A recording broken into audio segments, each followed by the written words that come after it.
యోహాను వ్రాసిన ప్రకటన గ్రంథము 7వ అధ్యాయము.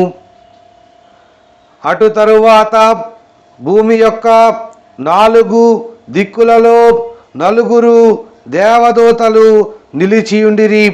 భూమి మీదనైనను సముద్రము మీదనైనను ఏ చెట్టు మీదనైనను గాలి వీచకుండునట్లు భూమి యొక్క 4 దిక్కుల వాయువులను పట్టుకొని ఉండగా చూచితిని.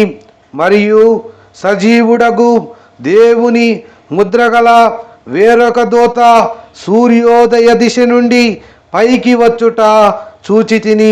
భూమికిని సముద్రమునకును హాని కలుగజేయుటకై అధికారము పొందిన ఆ 4 దూతలతో ఈ దూత, మేము మా దేవుని దాసులను వారి నొసళ్ళయందు ముద్రించు వరకు భూమికైనను సముద్రమునకైనను చెట్లకైనను హాని చేయవద్దని బిగ్గరగా చెప్పెను. మరియు ముద్రింపబడిన వారి లెక్క చెప్పగా వింటిని. ఇశ్రాయేలీయుల గోత్రములన్నిటిలో ముద్రింపబడిన వారు 144,000 మంది. యోధా గోత్రములో ముద్రింపబడిన వారు 12,000 మంది. రూబేను గోత్రములో 12,000 మంది. గాదు గోత్రములో 12,000 మంది. ఆషేరు గోత్రములో 12,000 మంది. నఫ్తాలి గోత్రములో 12,000 మంది. మనష్షే గోత్రములో 12,000 మంది. షిమ్యోను గోత్రములో 12,000 మంది. లేవి గోత్రములో 12,000 మంది. ఇశ్శాఖారు గోత్రములో 12,000 మంది.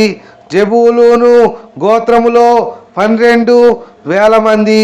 యోసేపు గోత్రములో 12,000 మంది.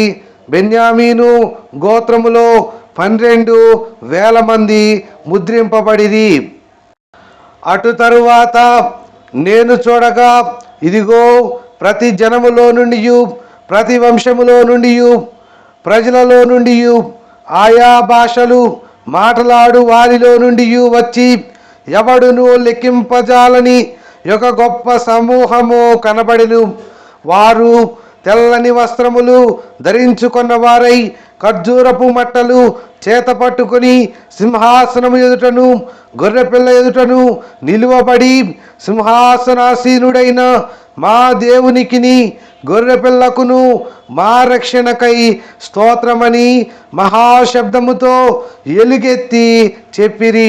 దేవదూతలందరూ సింహాసనము చుట్టూను పెద్దల చుట్టూను ఆ 4 జీవుల చుట్టూను నిలువబడి ఉండిరి. వారు సింహాసనం ఎదుట సాష్టాంగపడి, ఆమేన్, యుగ యుగముల వరకు మా దేవునికి స్తోత్రమును మహిమయు జ్ఞానమును కృతజ్ఞతాస్తుతియు ఘనతయు శక్తియు బలమును కలుగును గాకని చెప్పుచు దేవునికి నమస్కారము చేసిరి. ఆమేన్. పెద్దలలో ఒకడు తెల్లని వస్త్రములు ధరించుకొని ఉన్న వీరెవరు, ఎక్కడ నుండి వచ్చిరని నన్ను అడిగెను. అందుకు నేను, అయ్యా, నీకే తెలియననగా అతడు ఏలాగు నాతో చెప్పెను. వీరు మహాశ్రమల నుండి వచ్చిన వారు, గొర్రెపిల్ల రక్తములో తమ వస్త్రములను ఉదుకుకొని వాటిని తెలుపు చేసుకొనిరి. అందువలన వారు దేవుని సింహాసనం ఎదుట ఉండి రాత్రింబగళ్ళు ఆయన ఆలయములో ఆయనను సేవించుచున్నారు. సింహాసనాసీనుడైన వాడు తానే తన గుడారము వారి మీద కప్పును. వారికి ఇక మీదట ఆకలి అయినను దాహమైనను ఉండదు. సూర్యుని ఎండ అయినను ఏ వడగాలి అయినను వారికి తగులదు. ఏలయనగా సింహాసన మధ్యమందుండు గొర్రెపిల్ల వారికి కాపరి అయి జీవజలముల బుగ్గల యొద్దకు వారిని నడిపించును. దేవుడే వారి కన్నుల నుండి ప్రతి బాష్ప బిందువును తుడిచి వేయును.